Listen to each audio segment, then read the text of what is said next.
Hello दोस्तों, yes for study में आपका स्वागत है। आज हम सब फिर एक नए वीडियो के साथ क्लास की शुरुआत करते हैं। आज की आपकी क्लास भोजन स्वास्थ्य एवं स्वच्छता की क्लास है।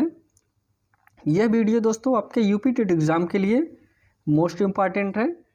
यूपी टेट का एग्ज़ाम जब भी होता है दोस्तों, इस टॉपिक से आपके क्वेश्चन हर एग्ज़ाम में बनते हैं। आज की क्लास दोस्तों पर्यावरण की क्लास है आपकी। अगर आप इस चैनल पर नए हैं, चैनल को सब्सक्राइब जरूर करिए। यहाँ पे आपको यूपी टेट का कंप्लीट वीडियो और नोट्स उपलब्ध कराए जाएंगे। आज का जो हम सब वीडियो कवर कर रहे हैं दोस्तों, अगर आपको इसकी पीडीएफ चाहिए तो आप टेलीग्राम चैनल को ज्वाइन करके पीडीएफ यह डाउनलोड कर सकते हैं, जो कि आपको लिंक डिस्क्रिप्शन बॉक्स में या फिर कमेंट बॉक्स में मिल जाएगा। सबसे पहले हम सब समझते हैं कि भोजन कहते किसे हैं, भोजन का हमारे शरीर पे कार्य क्या है, हमारे लिए भोजन क्यों उपयोगी है, इसको हम सब समझते हैं। करेंगे भोजन वह खाद्य पदार्थ है जिससे जीवों को ऊर्जा प्राप्त होती है।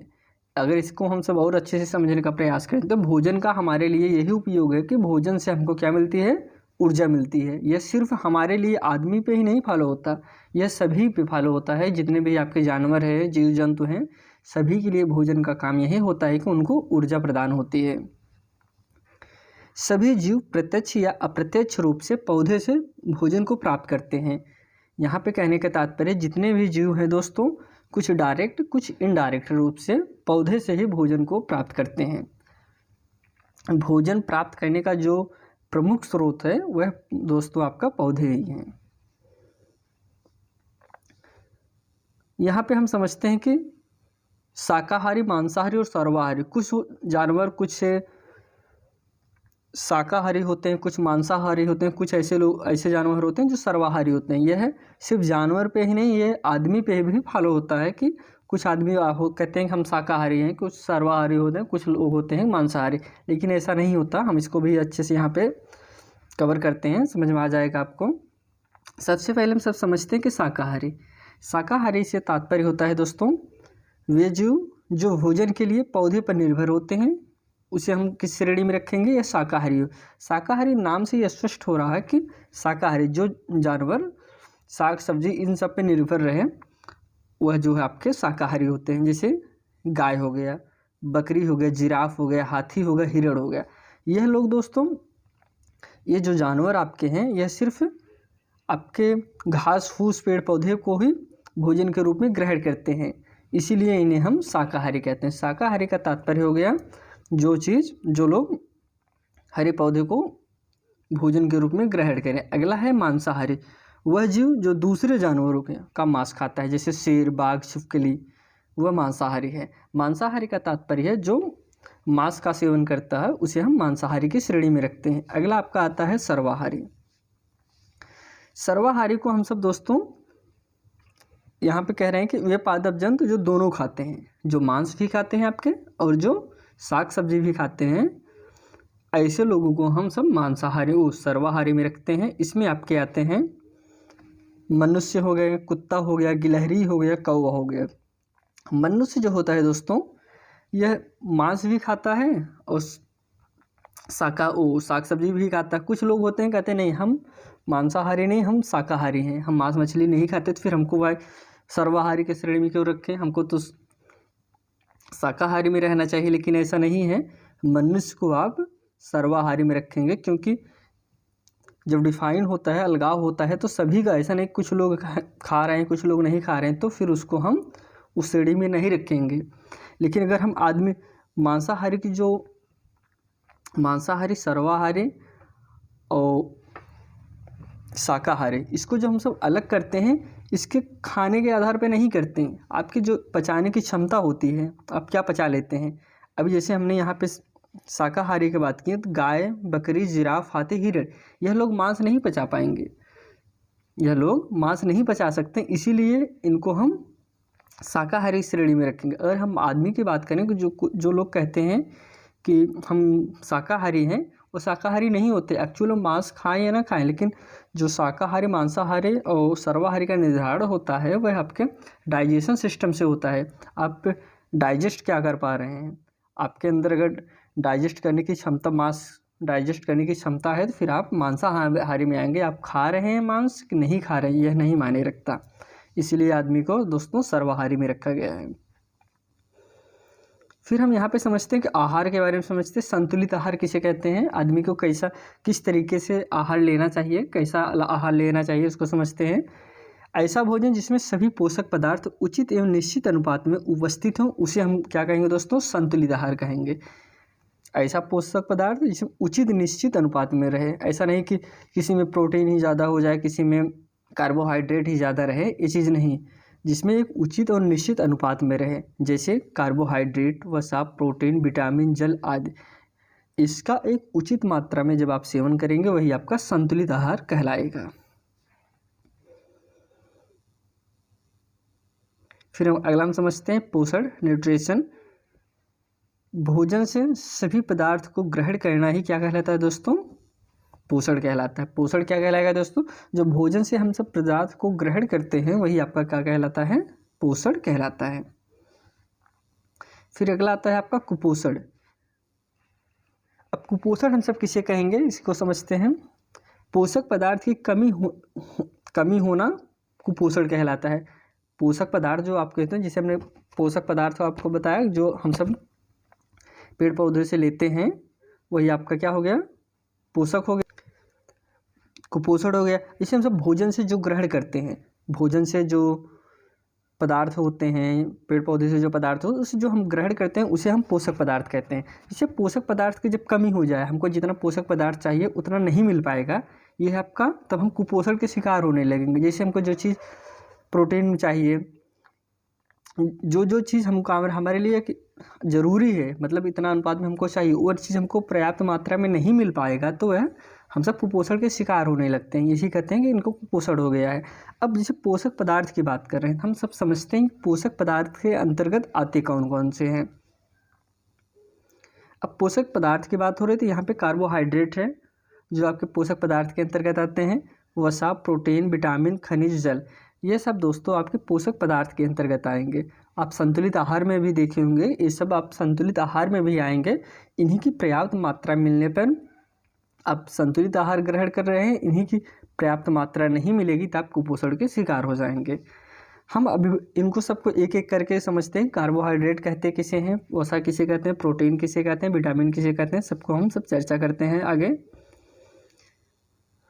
सबसे पहले हम सब समझते हैं कार्बोहाइड्रेट। कार्बोहाइड्रेट कहते किसे हैं, कह रहे हैं कि यह कार्बन, हाइड्रोजन तथा ऑक्सीजन का यौगिक है। किसका, कार्बनिक यौगिक है। कैसा यौगिक है दोस्तों, कार्बनिक यौगिक है। किसका, कार्बन, हाइड्रोजन तथा ऑक्सीजन का कार्बनिक यौगिक है क्या, कार्बोहाइड्रेट। शरीर की आवश्यकता की 50 से 75% मात्रा की पूर्ति इन्हीं के द्वारा होती है। किसके द्वारा होती है दोस्तों, कार्बोहाइड्रेट की द्वारा 50 से 75% मात्रा की पूर्ति इन्हीं के द्वारा होती है। कार्बोहाइड्रेट के द्वारा ही जंतुओं के बाह्य कंकाल का निर्माण होता है। जो कार्बोहाइड्रेट है दोस्तों, उसके द्वारा ही आदमी का जो बाह्य कंकाल होता है उसका निर्माण होता है। यह सबसे अच्छा और तुरंत ऊर्जा देने वाला पोषक पदार्थ है। इसको आप जरूर पॉइंट करिएगा। जो आपका कार्बोहाइड्रेट होता है, इसका सेवन करने से आपको तुरंत एनर्जी मिलती है। एग्जाम में जब भी पूछे कि डायरेक्ट एनर्जी का स्रोत क्या है, तो वो कार्बोहाइड्रेट है। कार्बोहाइड्रेट के अंतर्गत जो भी आते हैं वो आपके तुरंत एनर्जी का स्रोत होते हैं। सबसे अच्छा ये तुरंत है, सबसे ज़्यादा नहीं है, सबसे ज़्यादा एनर्जी नहीं मिलती इससे, लेकिन सब तुरंत एनर्जी मिलती है। सबसे अच्छा और तुरंत एनर्जी देने वाला पोषक पदार्थ है। आगे हम सब समझते हैं। या कुछ आप चित्र में देख रहे होंगे, कार्बोहाइड्रेट के उदाहरण हैं, ये जो सब आपके लिए उपयोगी है। अभी हम इसके नाम समझते हैं, नीचे स्रोत क्या क्या है। अगर हम सब कार्बोहाइड्रेट के स्रोत की बात करें तो गेहूँ, चावल, मक्का, केला, शकरकंद, आलू, शहद, ये सब आपके कार्बोहाइड्रेट के स्रोत हैं। ऐसा नहीं कि इतना ही है, और भी आते हैं। जैसे इसमें जो भी जिसमें कार्बोहाइड्रेट पाया जाएगा वह सब इसके और सारे उदाहरण होते हैं। जैसे अभी हम नीचे और चित्र में देखेंगे, एक एक चीज़ क्लियर करेंगे किसमें आपका कार्बोहाइड्रेट ज़्यादा पाया जाता है। इस अगर कार्बोहाइड्रेट की कमी होगी तो हमारे अंदर सुस्ती आना, थकावट आना। जैसे आप कभी सफ़र वफ़र करें, ज़्यादा सफ़र करने पे कहते हैं ना थकावट लग गई है, मतलब आपके अंदर कार्बोहाइड्रेट की कमी हो रही है। आप ऐसा चीज़ खाइए जो आपको तुरंत एनर्जी दे, तुरंत आपकी थकावट दूर हो जाएगी। जब भी आप कभी सफ़र करिए, कभी सुस्ती लगे, थकावट लगे, आप सब इन्हीं सब का सेवन करिए। इसका सेवन करने से आपको तुरंत एनर्जी मिल जाएगी। यहाँ पे आप चित्र में देख रहे होंगे, ये सब कार्बोहाइड्रेट के उदाहरण हैं। शकरकंद हो गया, आलू हो गया, गन्ना हो गया, पपीता हो गया, तरबूज हो गया, आम हो गया, और यहाँ पे आप मक्का देख रहे होंगे, मक्का हो गया, बाजरा हो गया, चावल हो गया, गेहूँ हो गया। ये सब आपके कार्बोहाइड्रेट के उदाहरण हैं। इसका सेवन करने से आपको तुरंत एनर्जी प्रोवाइड होती है। और ऐसा भी नहीं सिर्फ इतना ही है, इससे ज़्यादा भी है। अब अगला हम सब समझते हैं, हमने कार्बोहाइड्रेट को यहाँ पे कवर किया। अब हम समझते हैं यहाँ पे प्रोटीन। प्रोटीन कहते किसे हैं? करीब प्रोटीन में carbon, hydrogen, oxygen, nitrogen, phosphorus, sulphur पाए जाते हैं। प्रोटीन में क्या क्या पाए जाते हैं दोस्तों? आपके कार्बन पाए जाते हैं, हाइड्रोजन पाए जाते हैं, ऑक्सीजन पाए जाते हैं, नाइट्रोजन पाए जाते हैं और फास्फोरस, सल्फर पाए जाते हैं। करेंगे प्रोटीन छोटी इकाइयों से बने होते हैं। किस इकाइयों से बने होते हैं? छोटी इकाइयों से बने होते हैं, जिन्हें अमीनो अम्ल कहा जाता है। क्या कहा जाता है दोस्तों? अमीनो अम्ल कहा जाता है। मानव शरीर में लगभग 15% भाग प्रोटीन से बना होता है। कितना भाग दोस्तों? जो आदमी का एक शरीर होता है उसमें लगभग आपके 15% प्रोटीन वह उसका शरीर बना होता है। मनुष्य के शरीर में 20 प्रकार के प्रोटीन की आवश्यकता होती है। कितने प्रकार की? एक आदमी के शरीर में कम से कम 20 प्रोटीन की आवश्यकता होती है, जिनमें 10 का संश्लेषण शरीर स्वयं करता है। जिनमें 10 का शरीर स्वयं संश्लेषण कर लेता है, लेकिन 10 की पूर्ति आप भोजन के द्वारा करते हैं। जो आप भोजन करते हैं उनके द्वारा 10 प्रोटीन की पूर्ति होती है। 10 की प्रोटीन की पूर्ति आपका शरीर स्वयं कर लेता है। प्रोटीन शरीर की वृद्धि और विकास में सहायक होता है। आपका जो प्रोटीन है दोस्तों वह आपकी वृद्धि और विकास में सहायक होता है। कार्बोहाइड्रेट के खत्म होने के बाद आपातकाल में ऊर्जा प्रदान करता है। प्रोटीन जो है, जिस कार्बोहाइड्रेट जब आपका खत्म हो जाता है तब यह इसे आपातकाल ऊर्जा है। ऐसा नहीं कि हर समय ऊर्जा का आपका देता है, इसका काम आपातकाल में ऊर्जा प्रोवाइड करना है। फिर हम स्रोत की बात कर लेते हैं। स्रोत में इसके आपके आएंगे सोयाबीन, आएंगे अंडे, पनीर, मांस, मछली, दाल, टमाटर, सेम, मूंगफली आदि। ये सब आपके प्रोटीन के उदाहरण हैं। अब यहाँ पे आप देख रहे होंगे सोयाबीन। अगर सबसे ज़्यादा बात करें प्रोटीन किस में पाया जाता है? सबसे ज़्यादा प्रोटीन आपका सोयाबीन में पाया जाता है। अब इससे अगर आपको प्रोटीन ना मिले पर्याप्त मात्रा में, इससे क्या क्या समस्याएं हो सकती हैं, कौन कौन सा रोग हो सकता है उसको समझते हैं। दुर्बलता आ जाएगी, वजन में कमी आ जाएगी, मानसिक तथा शारीरिक वृद्धि में कमी हो जाएगी, दृष्टि का कमज़ोर हो जाना, ये सब आपका प्रोटीन के कमी से होता है। ये सारे रोग आप चित्र में यहाँ पे देख रहे होंगे, ये सब प्रोटीन के उदाहरण हैं। अब यहाँ पे हम सब समझते हैं वसा, फैट। सबसे अधिक ऊर्जा वसा से प्राप्त होती है। किससे दोस्तों? सबसे ज़्यादा ऊर्जा जो हम सबको मिलता है वह ऊर्जा आपका वसा से ही प्राप्त होता है। यह कार्बन, ऑक्सीजन तथा हाइड्रोजन का कार्बनिक यौगिक है। किसका किसका? कार्बन, ऑक्सीजन तथा हाइड्रोजन का कार्बनिक यौगिक है। एक स्वस्थ व्यक्ति को प्रतिदिन 100 ग्राम वसा की आवश्यकता होती है। नॉर्मल एक आदमी, स्वस्थ आदमी है, उसको कम से कम 100 ग्राम वसा चाहिए। वसा को द्रव अवस्था में तेल कहते हैं। यह जल में पूर्णतः अघुलनशील है। एग्ज़ाम में बहुत बार ऐसा क्वेश्चन बनता है, तो वसा आपका जल में घुलनशील है कि नहीं है, इसको ध्यान दीजिए कि यह आपका जल में घुलनशील नहीं है, क्योंकि अभी जस्ट इसके पहले हमने कहा इसे हम द्रव्य अवस्था में तेल कहते हैं। क्या कहते हैं? तेल कहते हैं। तो जाहिर सी बात है तेल आपका जल में कैसे घुलेगा, इसलिए यह जल में अघुलनशील होता है।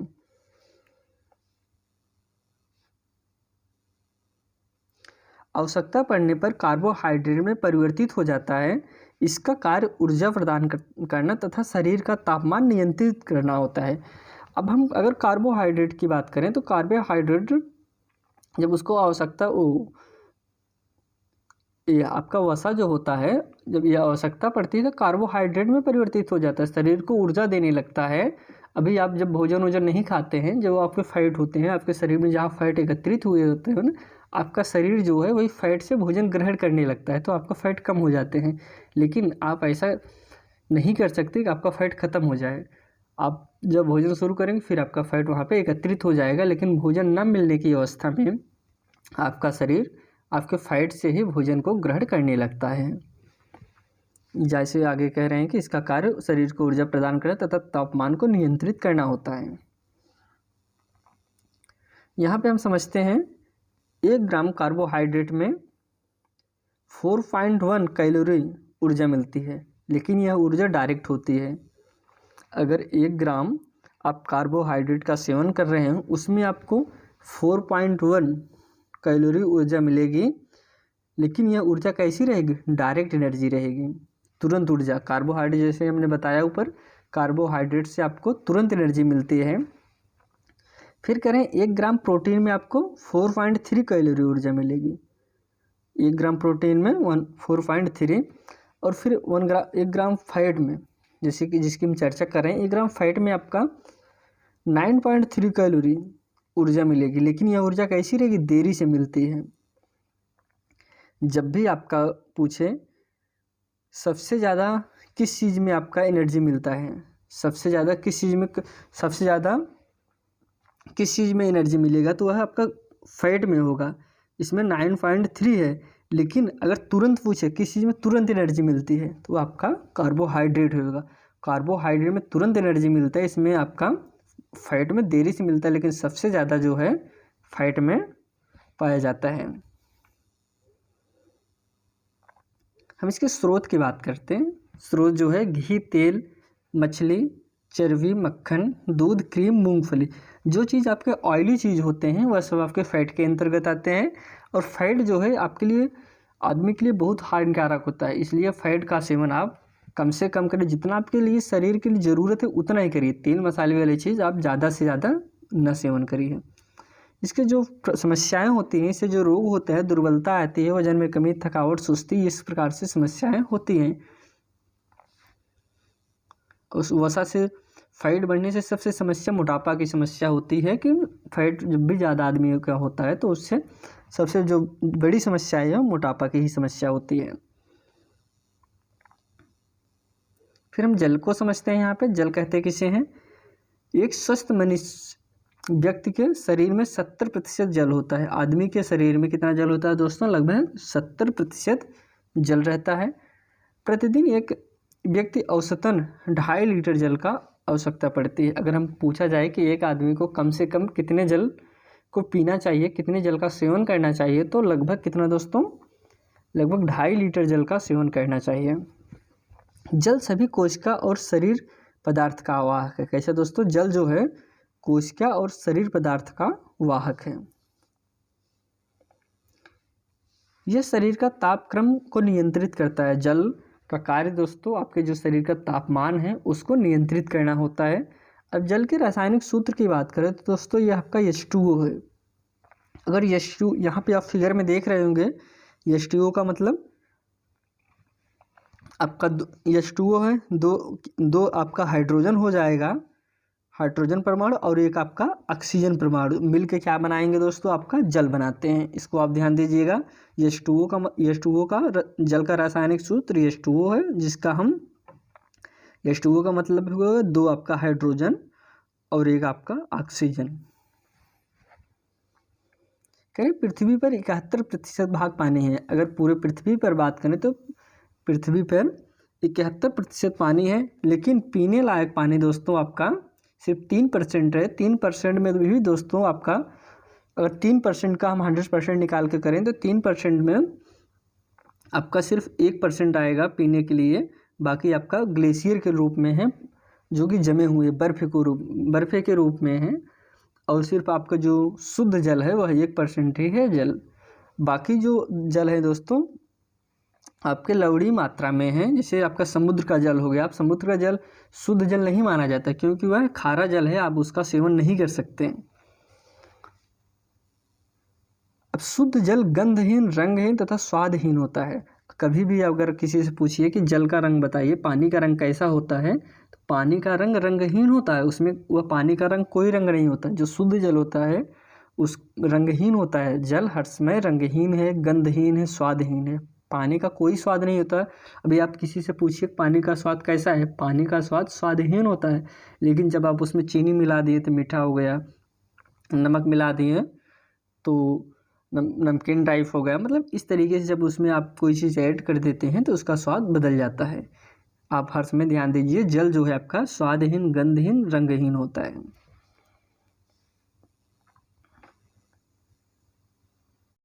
यहाँ पे हम सब जल की अवस्थाओं को समझते हैं। जल को हम 3 अवस्थाओं जानते हैं। जैसे कि आप सबको पता होगा, जल की 3 अवस्थाएं होती हैं, ठोस होती हैं, द्रव होती हैं, गैस होती हैं। अगर हम सब ठोस की बात करें तो ठोस के अंतर्गत आपके आएंगे जो आपके बर्फ़ होते हैं, बर्फ़ टुकड़े होते हैं, या फिर जो बर्फ़ है, बर्फ़ जमी हुई बर्फ़ को हम सब ठोस के अंतर्गत रखते हैं। द्रव के आप सबको पता होगा, पानी जो होता है आपका द्रव के अंतर्गत आता है। गैस का जो आपका गैसीय अवस्था होता है, जैसे अब पानी आपके यहाँ से ज़मीन से पानी का वाष्प बनकर ऊपर जाना, यह आपका गैसीय अवस्था कहलाता है। जल जो है, अब यहाँ पे जल के हम प्रकार को समझते हैं। जल को हम 2 प्रकार में रखते हैं। जल को 2 प्रकार में रखते हैं। एक आता है आपका कठोर जल, एक आता है आपका मृदु जल। अब हम कठोर जल को यहाँ पे समझते हैं। आप कठोर जल उसे कह सकते हैं जैसे आप कभी कपड़ा धुलते हैं, ऐसे कोई जल ऐसा होता है कि आप साबुन लगाएंगे तुरंत उसमें झाग निकलना शुरू हो जाता है। लेकिन कोई जल ऐसा होता है आप कितना रगड़ेंगे उसमें झाग निकलेगा ही नहीं। जिसमें झाग नहीं निकलता उसे हम कठोर जल कहते हैं, और जिसमें झाग तुरंत निकल जाए उसे हम मृदु जल कहते हैं। आप इतना ही समझिए, जल के प्रकार 2 होते हैं, कठोर जल और मृदु जल। लेकिन डिफाइन आप यही समझिए कि जो जिसका सेवन करना, जैसे आप कहीं यूज कर रहे हैं तो आसानी से यूज हो जा रहा है, वह मृदु जल होगा। जहाँ आसानी से नहीं होता वह आपका कठोर जल होता है। जैसे कपड़ा धुल रहे हैं तो आपका फैन झाग तुरंत आ जा रहा है तो वह आपका मृदु जल है, लेकिन जब नहीं आ रहा है तो आपका कठोर जल कहलाता है। अब यहाँ पे हम सब समझते हैं विटामिन। सबसे पहले विटामिन की खोज किसने की थी दोस्तों? विटामिन की खोज फंक ने की थी 1912 में। 1911 भी मिलता है और 1912 भी, इसलिए आप कंफ्यूज ना होइएगा। ऑप्शन जब भी आएगा तो 1912 आएगा तो 11 नहीं रहेगा, 11 आएगा तो 12 नहीं रहेगा। यह एक कार्बनिक पदार्थ है। कैसा पदार्थ है दोस्तों? यह एक कार्बनिक पदार्थ है। इससे सहायक आहार भी कहते हैं। विटामिन को हम सब क्या कहते हैं दोस्तों? सहायक आहार भी कहते हैं। विटामिन में ऊर्जा नहीं पाई जाती, यह पॉइंट आपके लिए इम्पॉर्टेंट है। विटामिन में जो है दोस्तों ऊर्जा नहीं पाई जाती।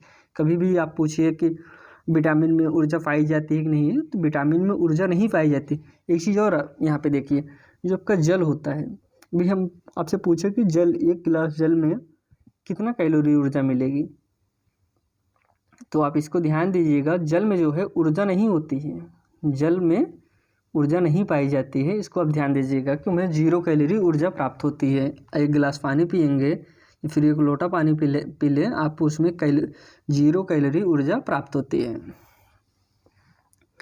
हरी सब्जी तथा ताज़े फल विटामिन के अच्छे स्रोत हैं।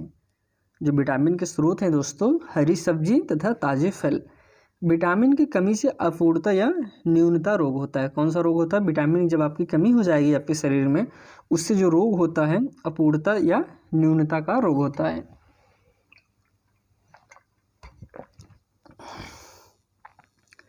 यहाँ पे हम सब समझते हैं विटामिन को बांटा गया है। विटामिन को हम किस प्रकार से बांटते हैं?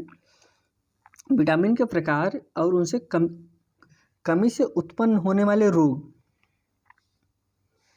विटामिन को हम सब यहाँ 2 प्रकार से बांटते हैं। एक आपका जल में घुलनशील और दूसरा आपका वसा में घुलनशील। जो आपके जल में घुलनशील विटामिन है वो आपका C और V जो होता है दोस्तों, वो आपका जल में घुलनशील है। और जो आपका वसा में घुलनशील है A, D, E, K, ये विटामिन आपके वसा में घुलनशील है। अब हम यहाँ पे समझते हैं जो इससे रोग होते हैं उसको समझ लेते हैं। बाकी अभी इसके जो रासायनिक नाम है, जस्ट इसके नीचे हम रासायनिक नाम को भी समझते हैं। सबसे पहले इसके हम जो रोग होते हैं, विटामिन C से कमी से स्कर्वी रोग होता है। और पहले वसा को समझ लेते हैं।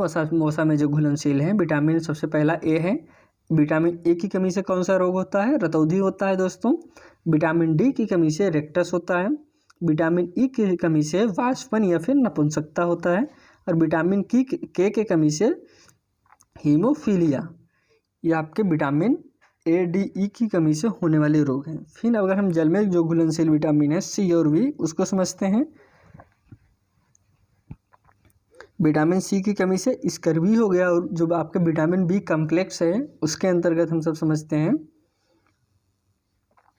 विटामिन बी1 से बेरी, विटामिन बी2 से किलोसिस, और विटामिन बी3 से वाष्पन, विटामिन बी5 से पेलेग्राम, और विटामिन बी6 से इनीमिया, और विटामिन बी12 से इनीमिया, और विटामिन ए से त्वचा रोग।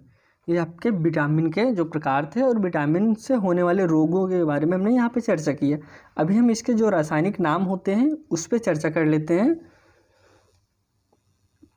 यहाँ पे कुछ इम्पॉर्टेंट पॉइंट हैं विटामिन से लेकर, इसको आप समझिए। विटामिन ए को संक्रमण रोधी विटामिन कहते हैं। विटामिन ए को दोस्तों हम सब संक्रमण रोधी विटामिन भी कहते हैं। विटामिन ए का संश्लेषण यकृत में होता है। कहाँ पे होता है दोस्तों? यकृत में होता है। कौन से विटामिन का? विटामिन ए का संश्लेषण यकृत में होता है। विटामिन डी को हार्मोन भी कहते हैं। विटामिन डी को हार्मोन भी कहते हैं, जो हमारे शरीर में पराबैंगनी कीड़ों के माध्यम से सबसे तेजी से बनती है। कौन सी vitamin? Vitamin D. Vitamin D का स्रोत क्या है दोस्तों? सूर्य। इसको आप ध्यान दीजिएगा कि विटामिन डी जो हम सबको मिलता है वह सूर्य के रोशनी से मिलता है। विटामिन ई को सुंदरता का विटामिन कहते हैं। ब्यूटी विटामिन किसे हम सब कहते हैं? विटामिन ई को। विटामिन सी गर्म करने पर नष्ट हो जाता है। आपके विटामिन सी जो होता है दोस्तों वह गर्म करने पर नष्ट हो जाता है। विटामिन सी शरीर में सबसे कम समय तक रुकती है। विटामिन सी मांस में या फिर मांसाहारी में नहीं पाया जाता। विटामिन सी त्वचा में निखार लाती है। विटामिन सी का सबसे अच्छा जो स्रोत है, सबसे ज़्यादा जिसमें विटामिन पाया जाता है, विटामिन सी चेरी में सबसे ज़्यादा आपका विटामिन पाया जाता है सी। यहाँ पे आप चित्र में देख रहे होंगे, चित्र में कुछ भोजन है और उसके पोषण है। किस किस भोजन से आपके कैसे पोषण मिलते हैं उसको समझना है, किस विटामिन से। इसको आप चित्र में देख ही रहे होंगे, बाकी भी इस पर हम चर्चा करते हैं आगे। यहाँ विटामिन है, फिर खनिज है, सब विटामिन का नाम दिया गया है। विटामिन ए भी यहाँ पे सब आप देख सकते हैं, PDF आपको मिल जाएगा टेलीग्राम पे। अब यहाँ पे हम समझते हैं विटामिन से होने वाले रोग एवं उनके स्रोत क्या क्या हैं। जितने भी विटामिन है सबको यहाँ पे लिया गया है, उसके रासायनिक नाम भी यहाँ पे हम सब चर्चा करेंगे। पहला है विटामिन ए। विटामिन ए से होने वाले रोग आपका रेटिनाल है, और इसके स्रोत दोस्तों अंडा, दूध, लीवर ऑयल, ये आपके विटामिन ए के स्रोत हैं। और इससे रोग होता है दोस्तों रतौंधी होता है, डर्मेटोसिस, बौनापन, ये सब आपके विटामिन ए से होने वाले रोग हैं। इसके स्रोत अंडा, दूध, लीवर ऑयल है। इसका रासायनिक नाम रेटिनॉल है। अब विटामिन बी1 से दोस्तों इसका रासायनिक नाम थायमीन है। इसके जो स्रोत हैं दोस्तों ये कहाँ से मिलता है? चावल की भूसी से, गेहूँ या फिर ईस्ट से, या फिर दूध और सब्जी से विटामिन बी1 मिलता है। और इससे होने वाले रोग दोस्तों बेरी। और विटामिन बी2 से इसका रासायनिक नाम राइबोफ्लेविन। और इसके स्रोत जो हैं अंडा का जो पीला भाग होता है दोस्तों, जब आप अंडा को खाते हैं उसके अंदर जो पीला सा होता है, गोला सा छोटा सा, वह इसका स्रोत है। और दूध और हरी सब्जी ये सब इसके स्रोत में के अंतर्गत आएंगे। और इससे जो होने वाला रोग है डर्मेटोसिस ब्लास्टिस, ये आपके बी2 से होने वाले रोग हैं। और विटामिन बी4 से जो है दोस्तों ये आपके इसके रासायनिक नाम है निकोटिनिक अम्ल। और इसके जो स्रोत हैं ईस्ट, यकृत, दूध, मांस और हरी सब्जी। और इससे होने वाले रोग त्वचा का सूखापन, डायरिया, एनीमिया। अब यहाँ पे जो इसके रासायनिक नाम दिए गए हैं आपके लिए इम्पॉर्टेंट है। जब भी आपके एग्जाम में क्वेश्चन बनता है इसका रासायनिक नाम ही पूछता है।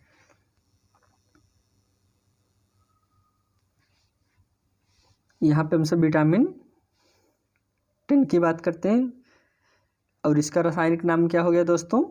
फोलिक अम्ल। और इसके स्रोत ईस्ट, और इससे होने वाले रोग एनीमिया। विटामिन B12 से साइनोकोबालिन, और इसके स्रोत दोस्तों यकृत, यीस्ट, मक्का, पांडियस और एनीमिया।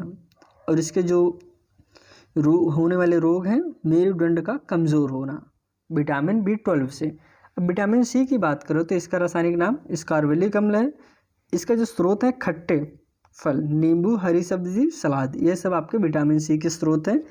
और इससे जो है समस्याएं जो होती हैं दोस्तों, स्कर्वी, मसूड़ों का पीला पड़ना, ये सब आपके विटामिन C की कमी से होने वाले रोग हैं। जैसे कि अभी हमने विटामिन C पे चर्चा किया था, हमने बताया था कि विटामिन C आपका मांस में नहीं पाया जाता। विटामिन C के बारे में हमसे अच्छे से भी ऊपर जस्ट चर्चा किए हैं, जिससे हम सभी बताएं कि विटामिन C को गर्म करने से नष्ट हो जाता है। तो यह विटामिन C के सारे विटामिन C से जो आपके एग्जाम में क्वेश्चन बनते हैं, उन सबको पॉइंट में इसमें लिया गया है। अब विटामिन D अगर हम सब बात करें तो विटामिन डी का रासायनिक नाम कैल्सीफेरॉल है। जो है सब दोस्तों मिलता कहाँ से? सूर्य के प्रकाश से, दूध से मिलेगा आपको, अंडे से मिलेगा, मछली का तेल से मिलेगा। इससे होने वाले जो रोग हैं रेक्टस है। विटामिन D से सूर्य का जो धूप है वही आपका विटामिन D मिलता है। अब विटामिन E की बात करें तो इसे हम टोकोफेरॉल कहते हैं, और ये मिलता कहाँ से है? बीज से, फलियां से, दूध से, अंडे से विटामिन E के स्रोत हैं। और इससे दोस्तों जो समस्याएं होती हैं, प्रजनन की शक्ति में कमी आना, बाष्पन आना, यह सब विटामिन E की कमी से होने वाले रोग हैं। यहाँ पे हमने अभी आपके कवर किए आप जो आपके भोजन थे, भोजन को कवर किया। और अभी हम इस पे जो रोग हैं दोस्तों, इससे जो रोग होते हैं, रोग के बारे में अलग से चर्चा करेंगे। आपके कौन से जीवाणु हैं, विषाणु रोग, जितने भी रोग होते हैं, रोग से हम कल एक अलग वीडियो अपलोड करेंगे। ये आपके जो अभी विटामिन, कार्बोहाइड्रेट, वसा, प्रोटीन, ये सारे जो टॉपिक थे इसमें हम सब कवर किए हैं। हम कुछ क्वेश्चन कर लेते हैं इसी से रिलेटेड, जिससे भी हम सब जो टॉपिक कवर किया है उसी टॉपिक से यह सारे क्वेश्चन दिए गए हैं।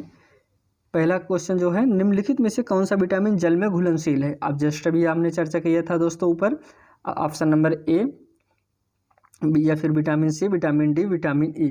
इसमें ऑप्शन दोस्तों आपका ऑप्शन सही होगा विटामिन C और B दोस्तों आपका जल में घुलनशील है। करेक्ट, कौन सा विटामिन प्रतिरक्षा प्रदान करता है? ऑप्शन है विटामिन ए, विटामिन C या फिर विटामिन E या फिर विटामिन के। प्रतिरक्षा की अगर हम सब बात करें, इसमें आपका विटामिन E होगा। विटामिन E जो होता है दोस्तों आपको प्रतिरक्षा प्रदान करता है। अगला क्वेश्चन है, विटामिन C का रासायनिक नाम क्या है दोस्तों? जस्ट अभी हम सब ऊपर बढ़े हैं। इसमें आपका राइट आंसर होगा ऑप्शन नंबर C, स्कारबिक अम्ल विटामिन C का रासायनिक नाम है। अगला दोस्तों आपका है, निम्नलिखित विटामिन में से कौन सा शरीर में भंडारित नहीं होता है? ऑप्शन है vitamin A, vitamin C, vitamin D या फिर विटामिन E। इसमें जो आपका राइट आंसर होगा option number C, vitamin D जो है उसका भंडारण शरीर में नहीं होता है। जैसे अभी आपने सूर्य की रोशनी ले रहे हैं तो सूर्य की रोशनी आपके शरीर में थोड़ी रुकी रहेगी, इसीलिए इसका जो है भंडारण शरीर में नहीं होता है। करें, निम्नलिखित में कौन सा एक विटामिन ए का प्रचुरतम स्रोत है? आम है, सेब है, पपीता है, अमरूद है। जो विटामिन ए का स्रोत है दोस्तों आपका आम है। आम में सबसे ज़्यादा विटामिन ए पाया जाता है। अब इसी के साथ यह वीडियो हम यहीं समाप्त करते हैं दोस्तों।